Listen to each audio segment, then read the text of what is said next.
Yes, my friends, Coach Mike McDaniel is racing against time to fix the issues that could hinder the Dolphins this late in the season. On the 8th, we will face the Jets, and we need to be ready. If you believe that we will turn things around and beat the Jets next Sunday, hit that like button hard. I really believe we will move forward. Our team has potential, and we will not give up. If possible, write something like this: Go Dolphins, don't give up. So let's get real here, my friends. The Miami Dolphins have a big problem. The Miami Dolphins' latest loss, 30-17 to the Green Bay Packers, left fans and analysts with more questions than answers about the team's ability to compete at a high level. That performance exposed glaring weaknesses at every level, issues that can no longer be ignored if Miami hopes to salvage its season. Let's dive into what went wrong in this critical game and why it is raising serious concerns about the Dolphins' playoff hopes. The Dolphins started the game on the defensive, with a botched punt by rookie Malik Washington setting the tone for a tough night on special teams. That mistake quickly led to a Packers touchdown, and Miami was playing catch-up from the start. But it wasn't just the botched punt. Penalties killed drives early and often, putting the Dolphins in a deep hole. Starting a crucial game with a false start and a needless roughness penalty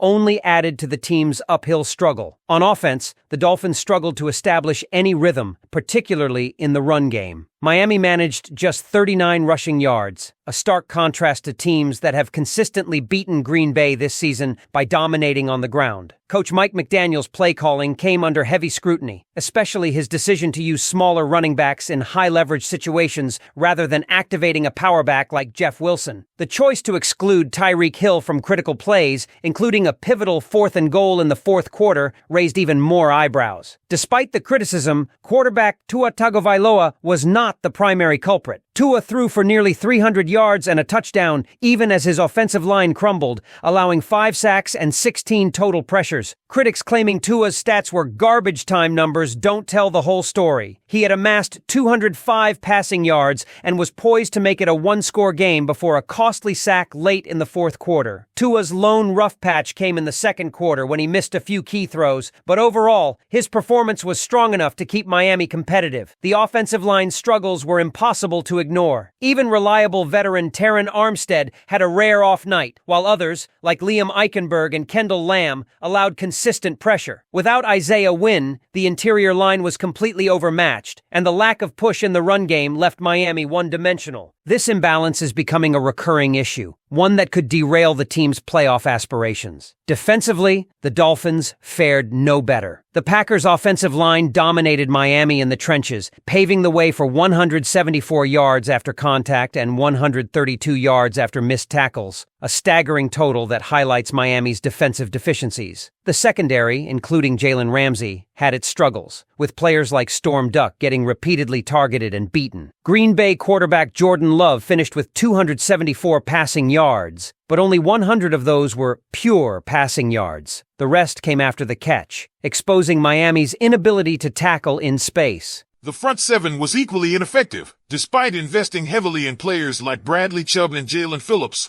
the Dolphins failed to generate consistent pressure on Love, who had ample time to pick apart the defense. The pass rush wasn't disruptive, and Miami's inability to stop the run in critical moments allowed Green Bay to control the tempo of the game. In total, the Packers averaged 7.3 yards per play, an unacceptable figure for a defense that aspires to be playoff caliber. Even Miami's bright spots, like Tyreek Hill and Jalen Waddle, couldn't overcome the team's systemic issues. Hill's touchdown catch off a tip pass showcased his elite concentration and effort, but his costly holding penalty negated a 26-yard run that could have sparked a comeback. Waddle had a solid performance, but couldn't make the game-changing plays fans have come to expect. This loss marks a troubling trend for the Dolphins under McDaniel. In games against playoff-caliber teams, particularly in cold weather, Miami has repeatedly come up short. The team is now 3-9 in primetime games under McDaniel and 0-6 in games played in temperatures below 40 degrees Fahrenheit with Tua at quarterback. These are not just statistics, they reflect a larger problem with how this team is built and coached. Miami's margin for error is now razor thin. To make the playoffs, the Dolphins must win out and hope for help from other teams. But as it stands,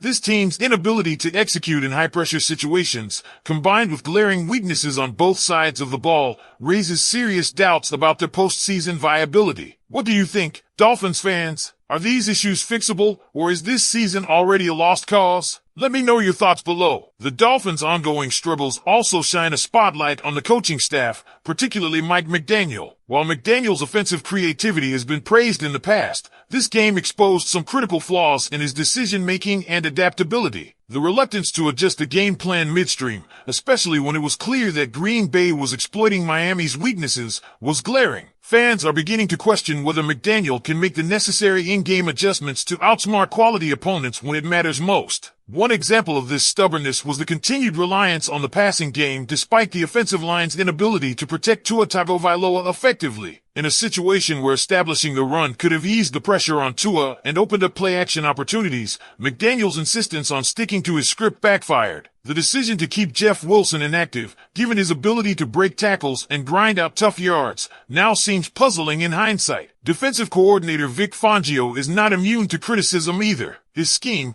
designed to prevent explosive plays, has often left the defense vulnerable to yards after the catch and an inability to get off the field on third downs. Against Green Bay, these issues were on full display. While the game plan succeeded in limiting big plays over the top, the defense's poor tackling and lack of physicality allowed the Packers to march down the field methodically. The tackling issue is becoming a recurring theme for Miami. Players like Jerome Baker and David Long Jr., who are expected to be tone-setters on defense, were repeatedly outmuscled in one-on-one situations. Even Jalen Ramsey, one of the team's highest-paid and most experienced players, had moments where his effort and execution fell short of expectations. The failure to wrap up and bring ball carriers to the ground contributed directly to Green Bay's ability to control the game clock and keep Miami's offense off the field. Looking ahead, the Dolphins face an uphill battle to address these problems in time to make a playoff push. Injuries continue to pile up, with key contributors like Isaiah Wynn and Jaylon Phillips missing significant time. While injuries are an unfortunate part of the game,